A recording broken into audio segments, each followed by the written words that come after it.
Hello, everyone. Welcome to another episode of Frankie's Open Mic on Frankie's Podcast Network. I'm your host, Haley Overseth, here with my co-host, Murray Jackson, better known as Murray Angel, Reiki Master. And today Hello. we have Edward Zia here with us. Hello, everyone.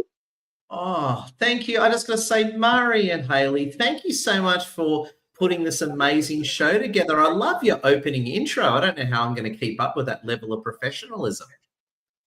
Oh, That's going I to be think you'll easy do for it. you, Mr. Authenticity. You just dive right into being yourself, and we'll get into some questions, get you to the forefront. I don't think you'll have a problem with it. Effortless God of the LinkedIn sales and marketing universe, I think you'll have an easy time with just hanging out and having a good time with me and Murray Angel. Ed, the So for next hour those, is all about royalty. You are the light. You are the spotlight. So in order to help everybody that we intend to help, you are going to be the center of attention. So we can find out the secret source of what makes Ed Ed. Love you guys and girls. I mean guys in a gender neutral sense. I love Haleigh and Murray. There we go. we love you, we love everyone, and we so appreciate the love you have for the things you do. Tell the audience, if they don't already know, a little bit about Edward Zia and why we're so jazzed to have you here. Oh, thank you again, Murray and Haleigh, and to our great fans around the world. So, yeah, my name's Ed. I'm a LinkedIn consultant and run a business network with wonderful Lassie, my wife. And if you look behind me, this background was actually Lassie's Ladies International Women's Day event on Friday, and that's Lassie in the center. So see the lady in white right there? That's Lassie running the show. So yeah, we both teach LinkedIn and have a massive business network with hundreds of people and more, and we look after them and help them win big and take off in business and life. I love that. I really do love your energy too. I appreciate somebody who comes from LinkedIn being excited to be there. I really do. So just to clarify on that, Ed, so you're saying most of these people are awesome themselves and they're just walking their path of leadership and life and figuring out where they go next and what's going to suit them. And so what, they come into the environment with you, and how do you catalyst that? How do you expand that frequency and that vibration and elevate that? Yeah, great question. So in a simple way of putting it, we're more of a platform to help people achieve whatever they want to achieve in business and life. And from a LinkedIn point of view, that can include many things. It can include, let's say, I was on the phone before, me teaching them how to use LinkedIn to help them take off. It could be us promoting them in our business networking meetups. And also too, as well, it can be us connecting with high value people as well. So it's a mixture of teaching people LinkedIn plus promoting them in our massive business network. And yeah, what works really well is, much like yourself and Haleigh, we attract very amazing people. So as you can tell by Lassie's legendary event, amazing people. A lot of people will say to me, and they'll compliment me, which I appreciate. They'll say to me, Ed, my God, your event's so awesome. There's so many people here. And I'll jump in and slightly correct them, saying, thanks for the compliment. It's not about the number of people. It's about the exceptional high quality of people we're surrounded by. And that's something that makes us very happy and quite proud of. It does matter who you surround yourself with. And we were talking just a little bit before the show about that you got to give yourself credit for surrounding yourself with awesome people. It means that you are awesome if you attract them to your frequency bandwidth.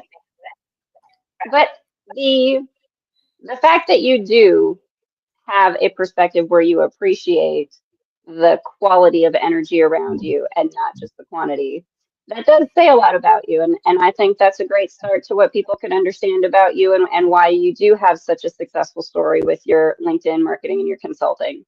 Can you maybe talk a little bit about that? Like, what is it that makes you want to do what you do? Why is this particular line of work, or how did you get into this, and what makes you passionate about it?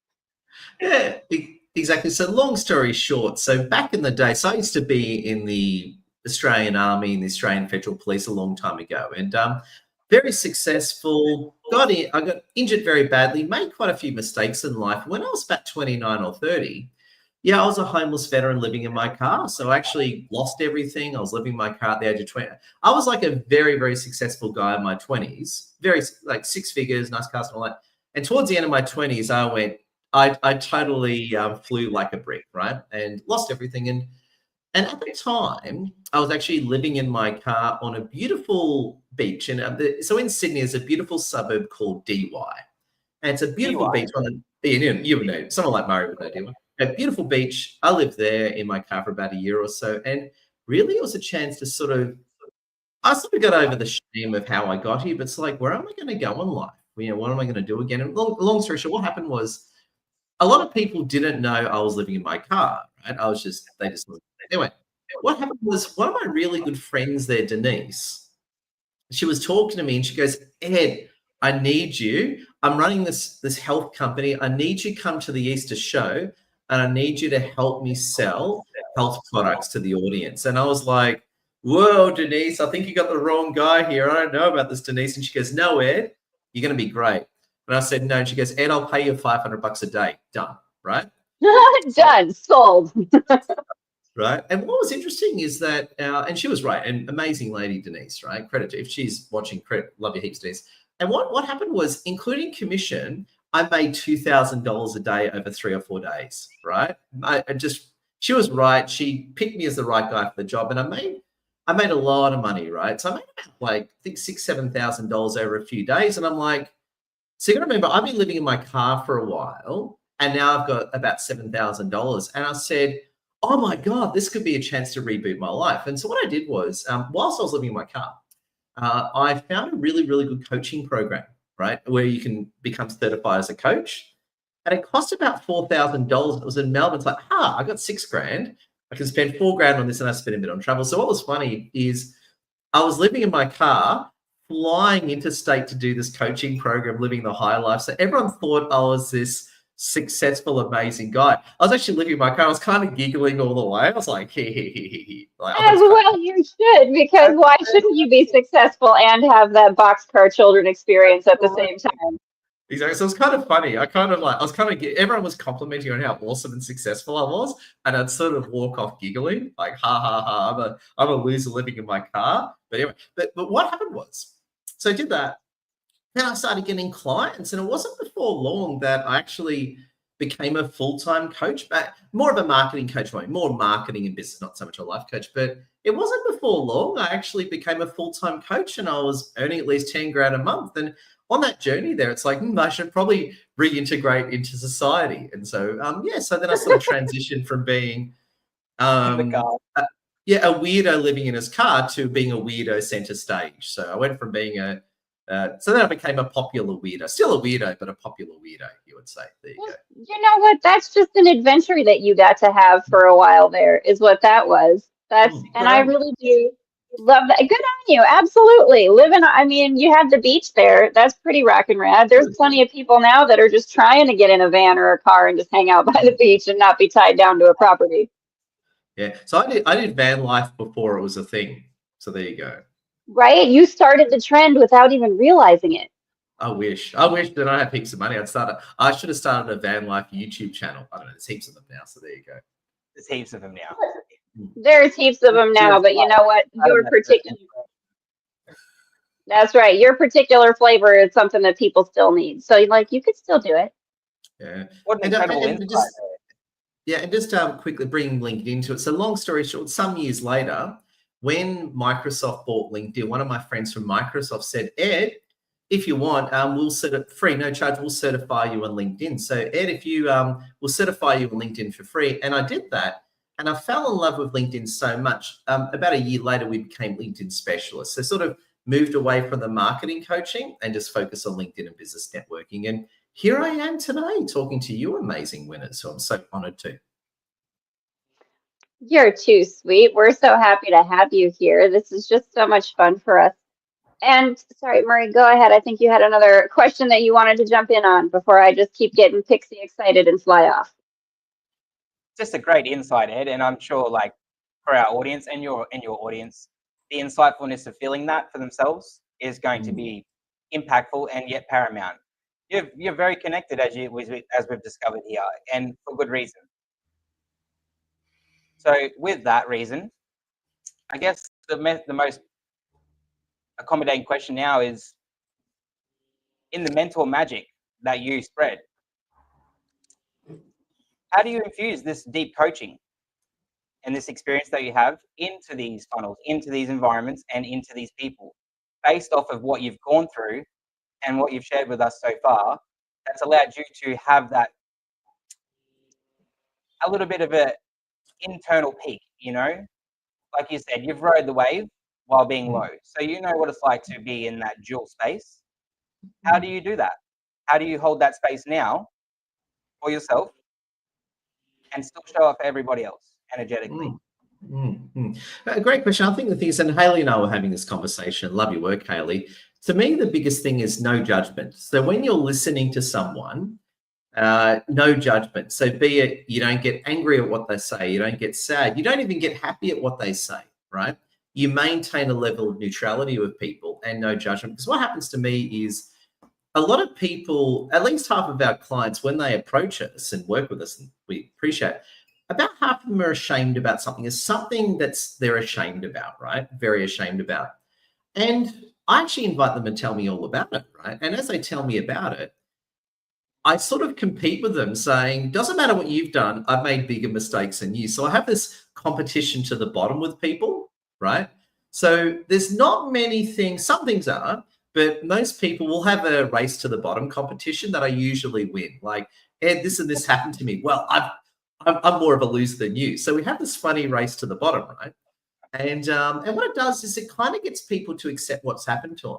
Yeah. So here's a funny example. One time years ago, I was running this meetup, right? And so it was really funny back in the day. And what happened was I was in front of about 80 people at a WeWork in City CBD, and I said in the room, I'm the biggest loser there is here. No one's a bigger loser as me. And then one of the guys who got up and said, Ed, you're wrong. I'm more of a loser than you. No, I said, no, you're a winner. I'm the bigger loser. So we had this funny fight of who's the biggest loser. And I won by proving I'm the biggest loser in the room. So it's that humor in terms of, okay, so your marriage might have ended, you lost all your money, your kids hate you, you got in a car accident, whatever happened to you, right? It's okay because, I'm not here to judge you on what happened to you now.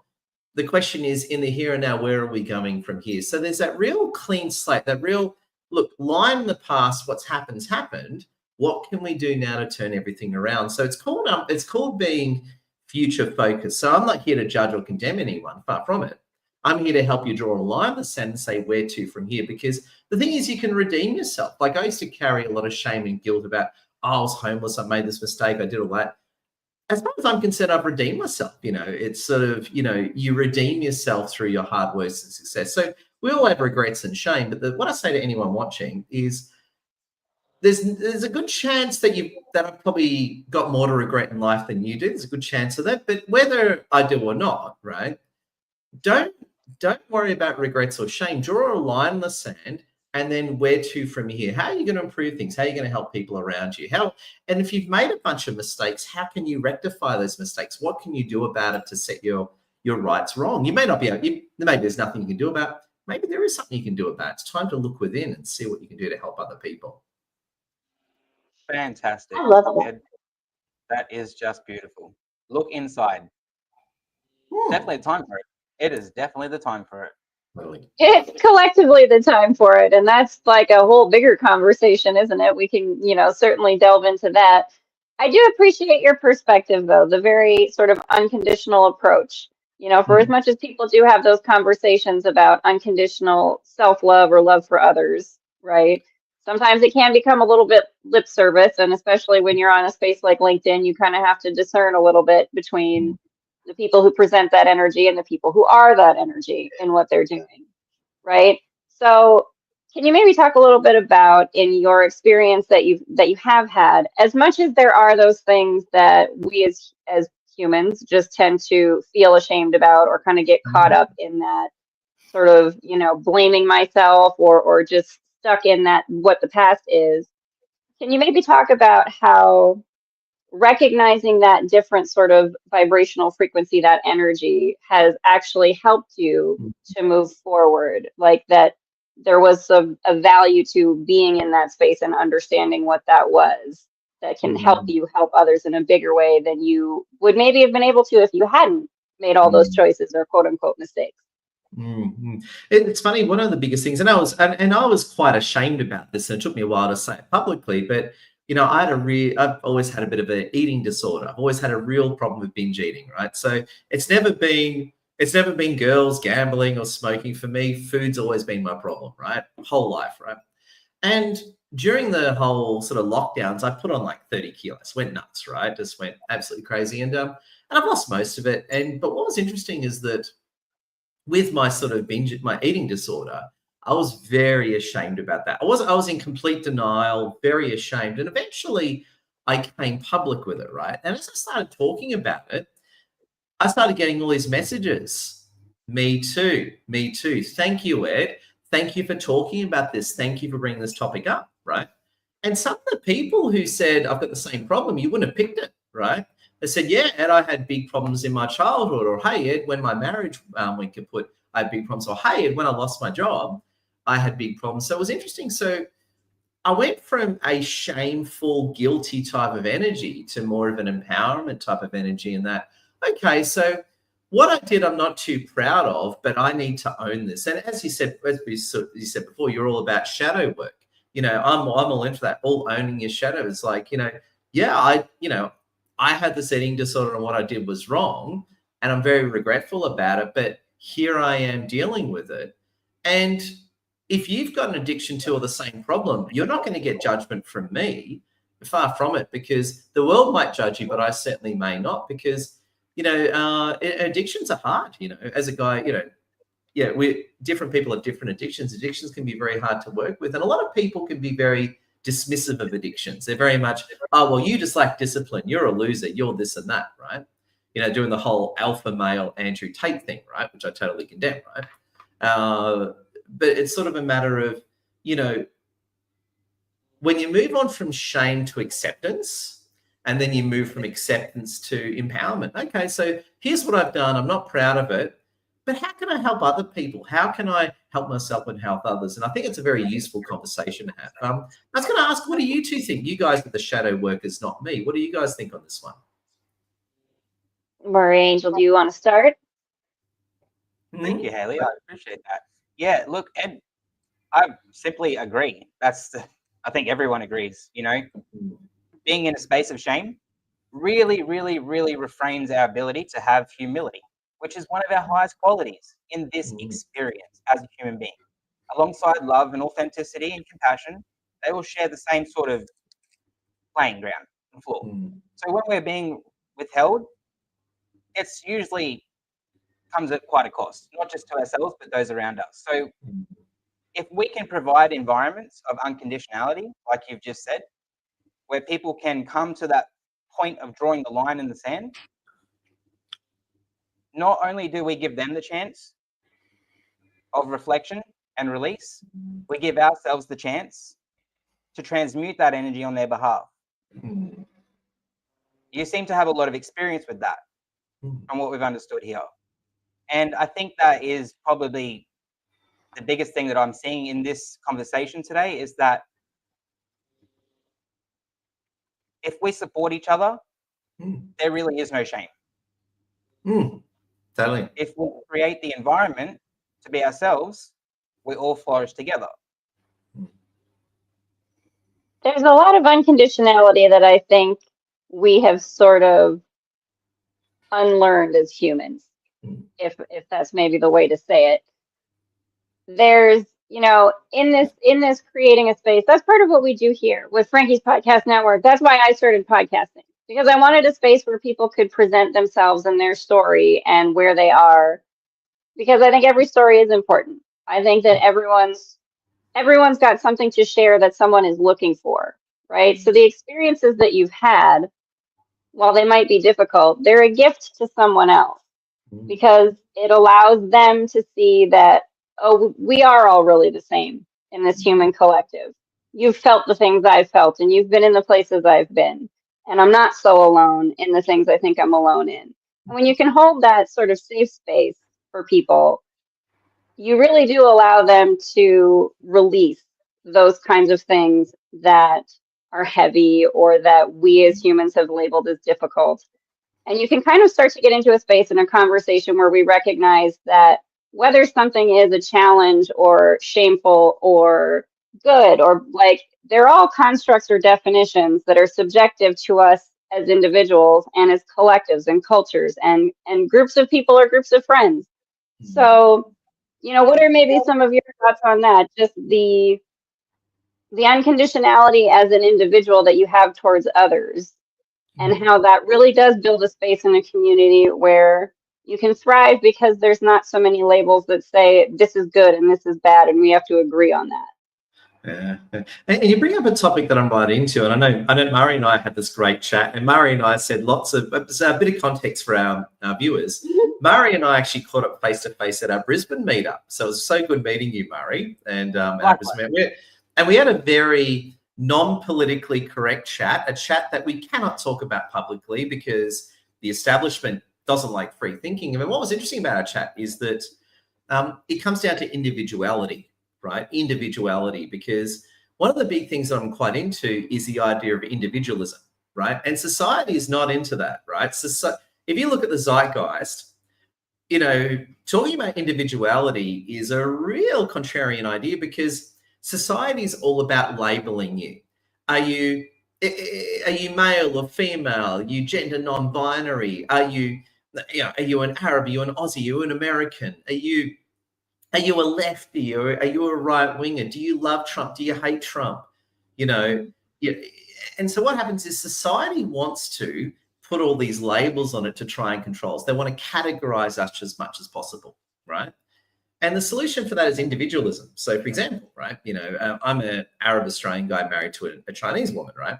And a lot of people will talk to us about racial sort of issues. And I'm with Morgan Freeman on this one, for example. Morgan Freeman thinks that the cure for racism is stop talking about it, right? Just treat people as people. What a great idea, right? And to me, the solution for a lot of society's problems is dropping the labels and treating people as people. So when I talk to someone, I drop all the labels. I just look at them as a unique person, and I want to hear and understand their story and where they're coming from. And when you sort of get beyond the labels, all the crazy sloganeering, every person is unique and different. When you get to understand a person's experiences, it's really good. And I saw this great, I didn't completely agree with it, but I saw this really, I got to dig it up. Someone asked me to dig it up the other day. I saw this really good meme going around on LinkedIn, right? And I had this person who tripped over on the pavement and they were crying about their hurt knee or whatever, right? And there was this person behind them pointing at them saying, "You're a crybaby and just get up," right? And what it had above this person, sort of grey hidden writing, was all the traumas they're carrying. So in other words, visually you just see this person, but behind them, you're seeing this whole person's traumatic life all coming together. And that's one of the big things, we all carry a lot of trauma with us. And that brings me up with another meme I got to dig up as well. It's a generational trauma meme. And basically, I think it's the grandfather, dad and all that, right? Basically, it has all the ghosts of all these people yelling at each other and going down the chain. And then it has the dad at the end holding a Captain America shield, blocking the generational trauma, giving his son a thumbs up. So I think that's a big part of it as well, individualism and also letting go of trauma. But the thing is, I'm against labeling. Again, being an individual these days is very difficult. Society doesn't want us to think this way. What do you guys think? Have I watched The Matrix too much, or am I smoking something I shouldn't? Do you agree or disagree, Murray and Haleigh? What do you think? Have you watched? You can never watch The Matrix too much because Matrix too much. No, yeah, Matrix 3 was trash. Matrix 1 was awesome. They should have stopped there. Number 2 was a bad Star Trek episode. Number 3 totally contradicted the point of The Matrix. Sorry about that rant over. Establishment saga. No, listen, I would love to have you on our Day of Fun podcast again so we can just straight up talk about movies. I would do that for an hour with you, no questions asked. Absolutely, I would absolutely do that. Sure. No, I think that there is a kind of interesting paradigm when you think about things like The Matrix and how people kind of play into that. Reality is a simulation run by evil overlords kind of thing, right? And I think the thing that comes to me from pop culture is from Rick and Morty. Negative visualization, Jerry, says a lot about where you're at. Yeah. And I really do kind of think it's true, right? If you see the world as being a sort of Matrix kind of paradigm, well, you're going to find evidence for it because that's what you believe. And that kind of gets into that space of creating your own reality via mindset and thoughts, right? That Murray and I do love to delve into. Murray, I'll let you jump in and share your thoughts there. Spirit fingers for everyone at home. No, that is kind of my thought, that it really is the energy you come from that makes the reality around you, the people around you, whether the networking works, whether the sales work, right? If you have that energy and perspective of being open to learning new things, especially about, and that's something that someone else said once on LinkedIn, the best way to get people to take an interest in you is to take an interest in other people. And it's true, right? If you take an interest in other people and learn about what they're doing, you find a lot more ways that you can collaborate and thrive together, right? Rather than just being selling your own, this is what I do, right? So the energy you come from of wanting to be the sort of inverse of the matrix, right? Like what if reality is actually being controlled by overlords who love us all a lot and are really trying to help us to let go of those labels that we're hanging on to? What if that's the paradigm? Yeah. What do you think, Amazing Murray? Amazing Murray. Thanks, Ed. Or Marvelous Murray. That sounds better. Marvelous Marvelous Murray, the 2 M's. Sounds better. Well, look, There you go. I love it. in my small journey of being Murray Angel, I've incited, if you will, intellectually Ooh. and spiritually, that the individualism that you just commented on, so important right now. I want to use the same reference that you used just before about Morgan Freeman. If we just stop talking about it, it'll go away. Yeah. The same thing, if we stop believing in certain things, they'll just dissolve and go away. So collectively, we all, to a degree, believe that there's tyranny and that we're being overlorded. But we don't have to believe that anymore. That's not necessarily easy to process, and there's a lot of conversation around that, why that is that way.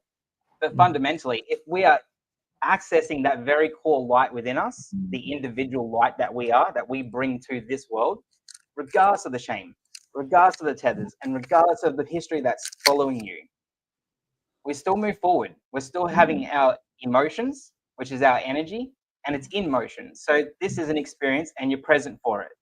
You can run from it all you like, but it's still going to show up at your doorstep every day. So if we focus on the individualism and highlight that within ourselves, then we start focusing on things that we like to do, that make us happy.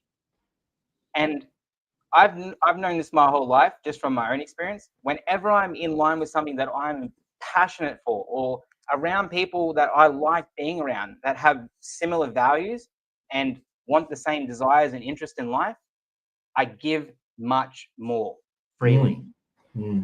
Self-sacrifice inverses itself naturally. And that is something that you don't see when we are collectively placed in these quadrants and groups and labels and sectors. We get entangled, dismantled, and that perfect light of ours doesn't get to express itself. And that's why I agree with that, and that's what I have to say about that. No, fascinating. I gotta say, I love where you guys go, and I love Morgan Freeman too. It's on YouTube. I might share it on LinkedIn. It's have you seen the clip, the Morgan Freeman clip, where they talk about Morgan Freeman's cure for racism? Stop talking about it. He reacts very, almost in an angry, irritated way. Morgan Freeman reacts. I'm going to dig up that clip and share it on LinkedIn. Do dig it up. Non-conforming? Oh, that's amazing. There we go. No, I do love it. The individualism, I think, is also, it's where you have to start. You can't start with anyone but you, right? Because you're the only one that you have any control over. Yeah. And your perception, you are the only person who has control over your perception. You can offer someone a different perspective and you can give them an opportunity to see things differently, but you can't force them to, right? So that's something that, and I'm sure you deal with this again a lot in the LinkedIn space and in the networking spaces, kind of discerning between energies that align with you and where you're trying to go and the energies that don't.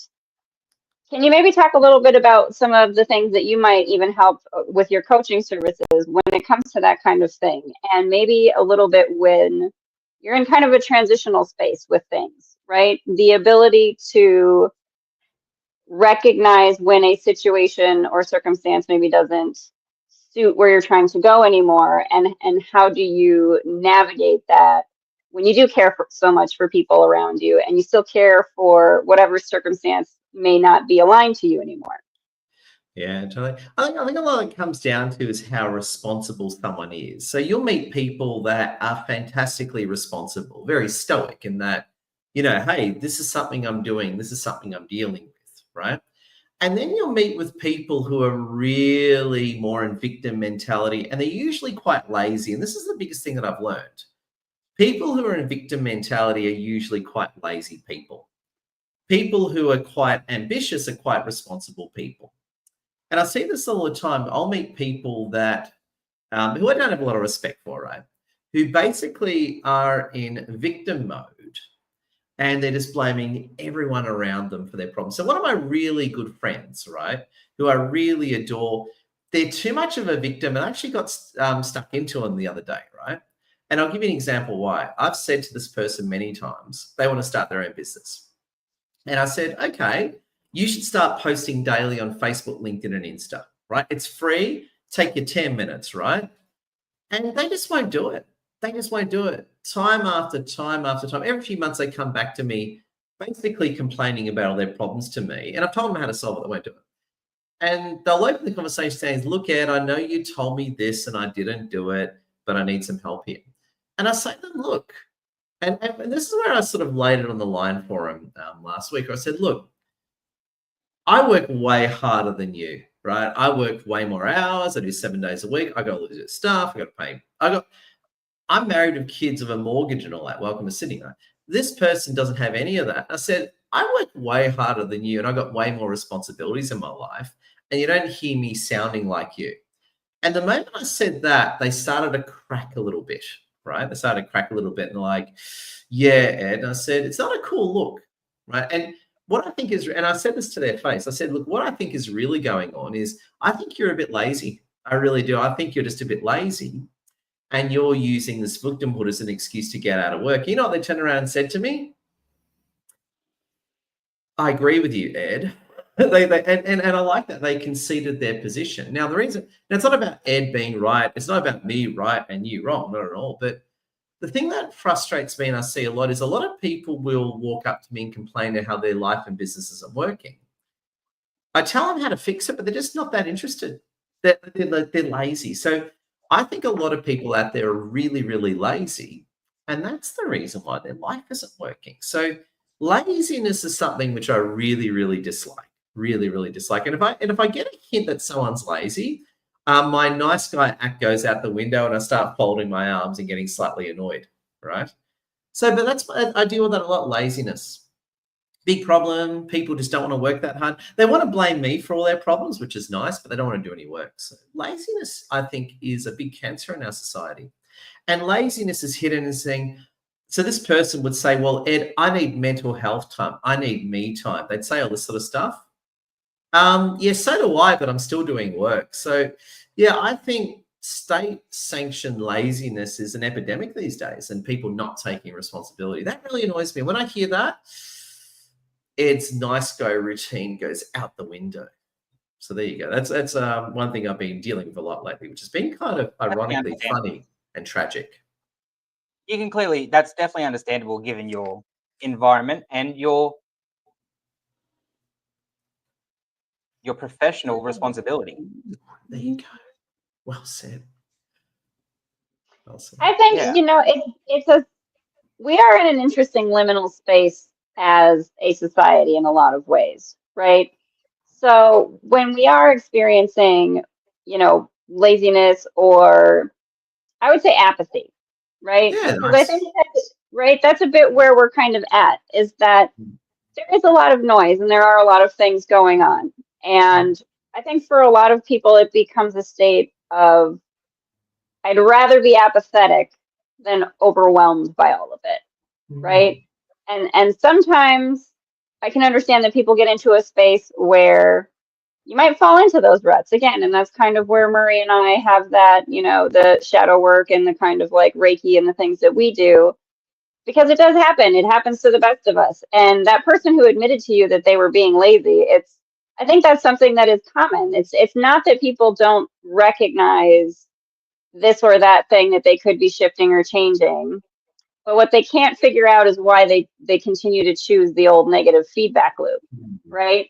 And I think some of that is really just that we as a collective are still trying to find our footing in being more compassionate and in being more community based and in being a little bit less sort of focused on the bigger picture. We kind of had a little bit of this conversation before the show too, right? Kind of the idea of a society that needs like big governments to help run it, or a society that's maybe more based on communities.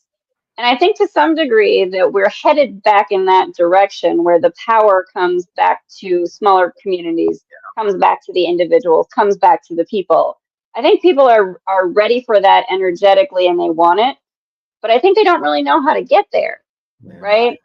And they don't really necessarily always know how to get to knowing themselves and their own authentic passions enough to be able to follow that thread, to be able to have not the motivation, but the desire to keep going because they're passionate. So to that end, when you're working with people, what are some of the things that you might do or some of the things you might suggest to people when you're trying to get to that inner you and to really amplify your authentic essence and to really find that spark in you that makes you want to that makes you want to get out of bed in the morning, right? How do you help people find their way back to that?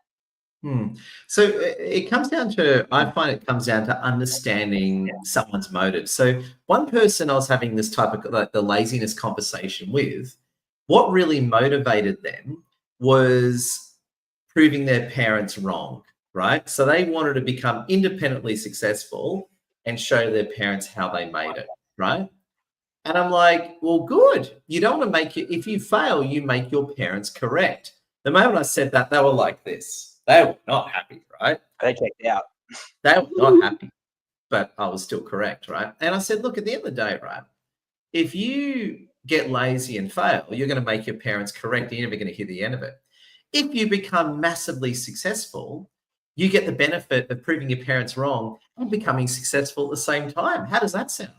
And that really worked. And in another person, and I'm not joking this person, they're an old friend of mine that has a huge problem with alcoholism, right? So again, I'm not judging. I mean, I did what they do with alcohol. I did the same thing with food, right? So I can't jump on a high horse on this one, but huge problem with alcoholism, right? And they came to me with this weird statement saying, Ed, I want to go on this anti-alcohol retreat and it's going to cure all my problems. And I said, no, it's not.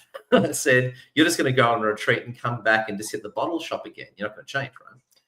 But the way I was able to get through this person saying, you know, why do you want to get off alcohol? Like, what's really going on? And she had a husband that she really loved, but the marriage broke down due to alcoholism. She goes, Ed, I actually want to win my husband back, right? I think I can do it. And I'm like, okay, that's a good goal. And I said, why don't you talk to him and say, hey, look, I'm really sorry about what happened. I want to knock the bottle and get our relationship back. And she went and did that. And her husband said, they weren't divorced yet, separate. Her ex-husband to be said, okay, let's try and sort things out. So, I mean, the battle is still going. But my point is that you got to understand what motivates people, and then you tap into their motivation. So why do you want to do this? Why do you want to do this sort of thing? So in my case, I get asked all the time, Ed, what motivates you to work so hard? Oh, quite a few motivations. I love my family. I love being successful. I like big houses and nice cars and all that.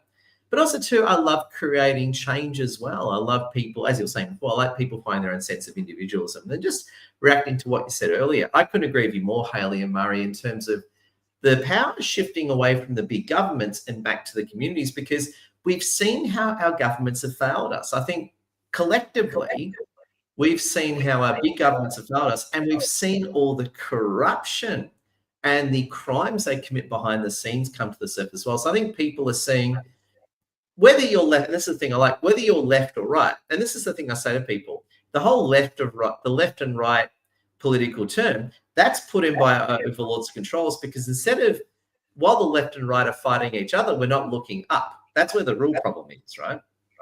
So I always say to people, look, I'm a right winger. I love Trump and Elon and all that. That's fine. But the real problem is people trying to control. So I couldn't agree with you more. Power shifting back to the individual and back to the community. And a lot of people don't like that. A lot of people don't like people taking personal responsibility. They hate it. They hate it. I get criticized. I've had death threats recently for my political viewpoint. So a lot of people are willing to resort to violence to stop people like us thinking this way. It's crazy. Well, that kind of, again, gets back into the labeling, right? Mm. Like, if you didn't have a label that upset you, would you have that kind of vehement reaction to something? And it's, again, that I don't know that people really take a pause to give themselves the opportunity to decide that maybe there's a third option, right? I mean, y'all, Baskin Robbins doesn't have just chocolate and vanilla. They got like all the flavors.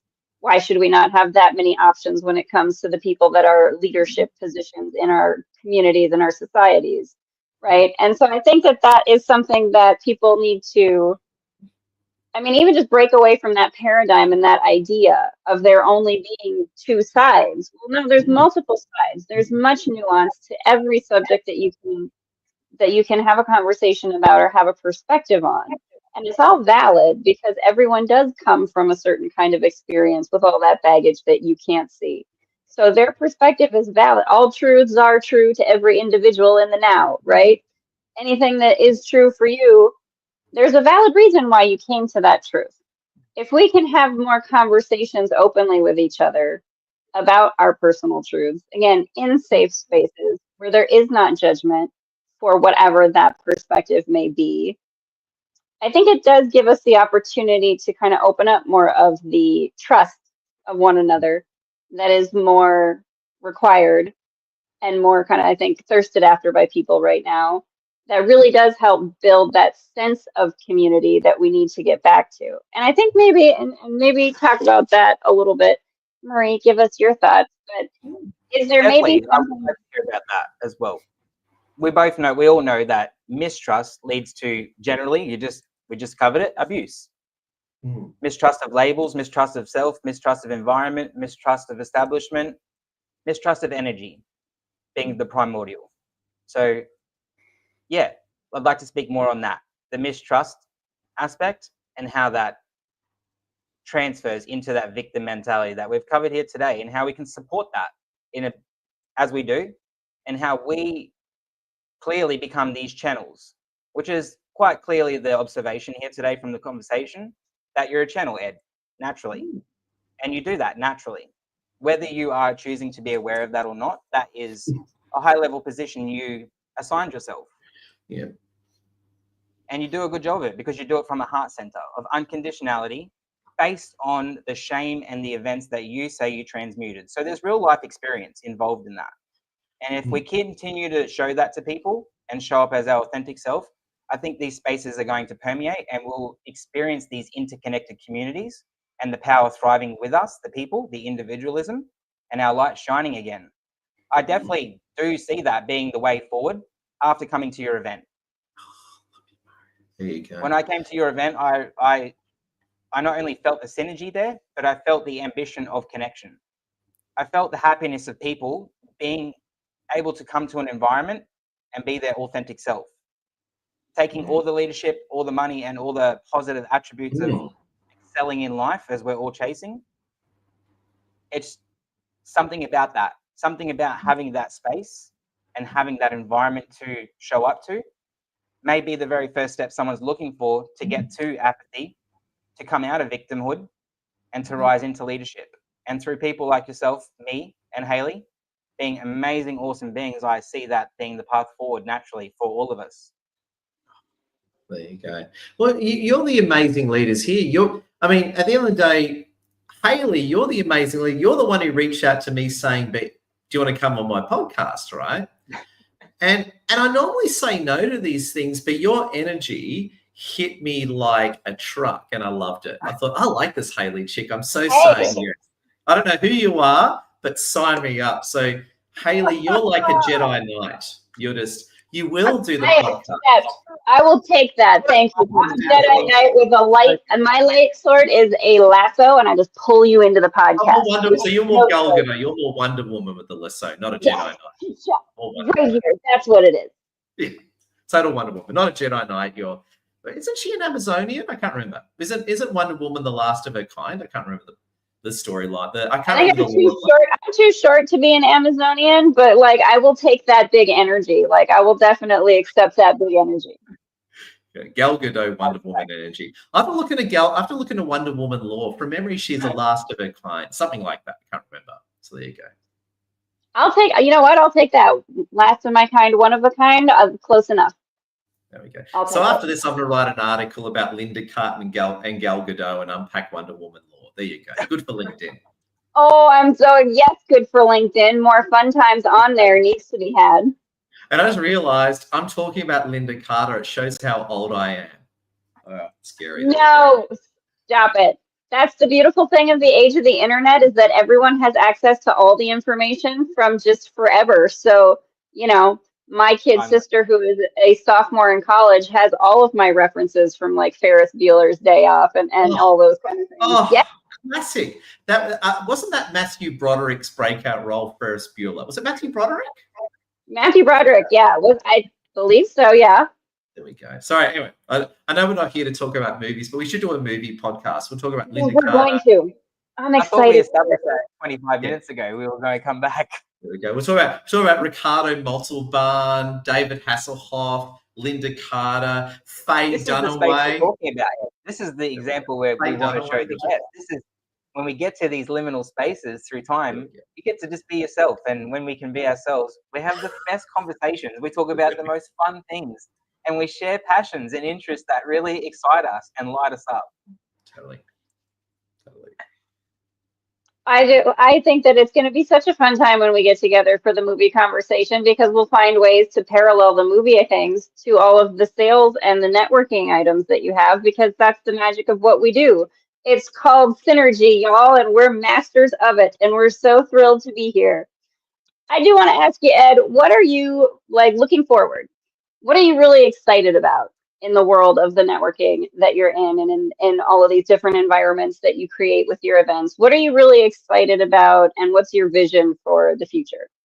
Yeah, so my vision, call me an anti-visionary, I only think 12 months ahead. Beyond 12 months, I can't see much ahead. So my limited human brain works in 12-month blocks. So I can only talk up to 12 months. After that is more of an active fantasy. But in the here and now, my own vision is it's really, for me personally, it's meeting more people, traveling to more places, and helping more people in several ways. And the way I like to help people is in two ways. One is me directly helping them, plus connecting with them with people as well. Because one, secondary superpower you would say that I've realized I have is, yes, I'm delightful at helping people, but much like yourself, Haleigh and Murray, I'm also great at connecting with people, each other, to help them solve each other's problems. What's interesting in our business network, everyone's working together. I have no idea everyone's working together. So we got hundreds of clients, stuff we look after. So I'm kind of vague these days. And everyone's working together doing all this cool shit,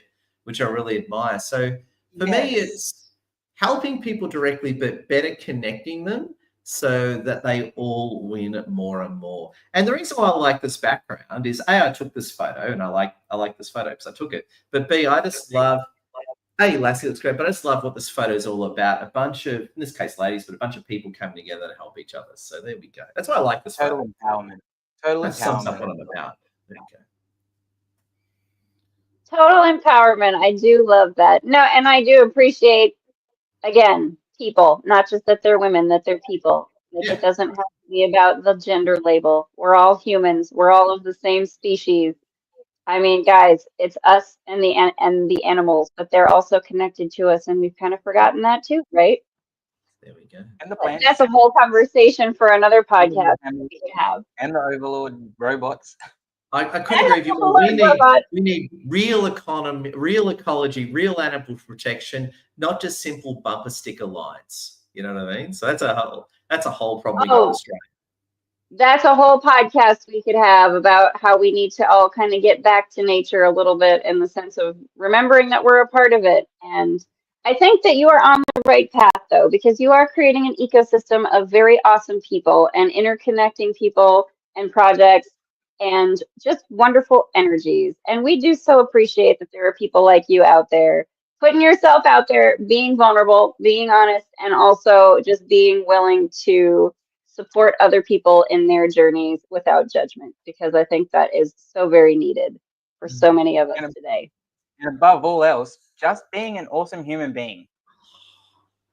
Choosing to show up authentically and share your light for others to see. Love you, winners. Great people. And to the people watching, you're awesome. If you're watching this right now, something awesome is going to happen to you in the next 12 hours. So I bless you with luck. The luck shot. Blessed you are. You are blessed. Bless you all. Oh, can we make that just like, that could be a regular segment that I would love to do, where we just like bless the audience. Bless you all. Bless your heart. Bless your heart. Bless your hearts for joining us today for this wonderful. That's right. There you go. Bring it out, Marie. You can nail the accent. Where are you from, Haleigh? Where are you from? I'm from South Dakota, but I did live in North Carolina for a bit. So I got a little bit used to hearing that more kind of Southern drawl, but I kind of have channeled my own characters from my books, and that's where I've kind of developed it. Murray Angel's been around to hear Bernie get a little bit more refined, shall we say. Years ago, I lived in St. Louis, Missouri for 3 months on a work. Loved it, right? Loved it. And I would just sit there and work on my Midwestern accent. There was a lot of unfortunately, I just sound like Mr. Garrison from South Park when I say it. So there we go.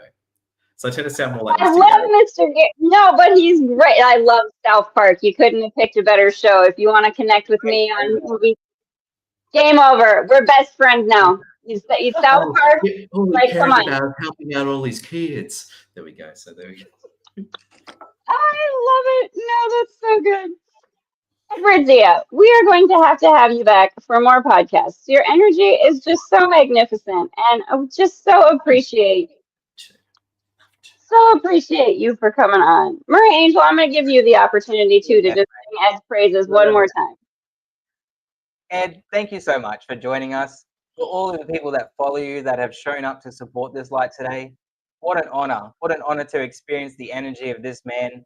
What an honor to know that he's in our Australian community, shining so brightly. I've found you now, Ed. You'll see a lot more of me. You'll see a lot more of Haleigh. And we hope to be seen by a lot more people. And all the girls at the Brisbane meetup thought you were cute, Murray. So just keep that in mind.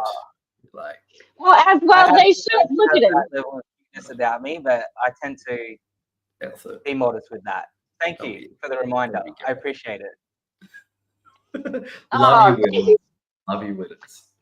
So much love to you, Ed. Thank you so very much for joining us. And everyone who joined us today for the live and is checking this out later, do check out the links in the comments so you can find Ed on LinkedIn and get connected with him, because trust me, you want to be in our buddy Ed's energy. You absolutely do. We will be back. Can't wait. Thank you, Ed, for joining us. Thanks, everyone, for joining us for another episode of Franki's Open Mic, and we will see you next time.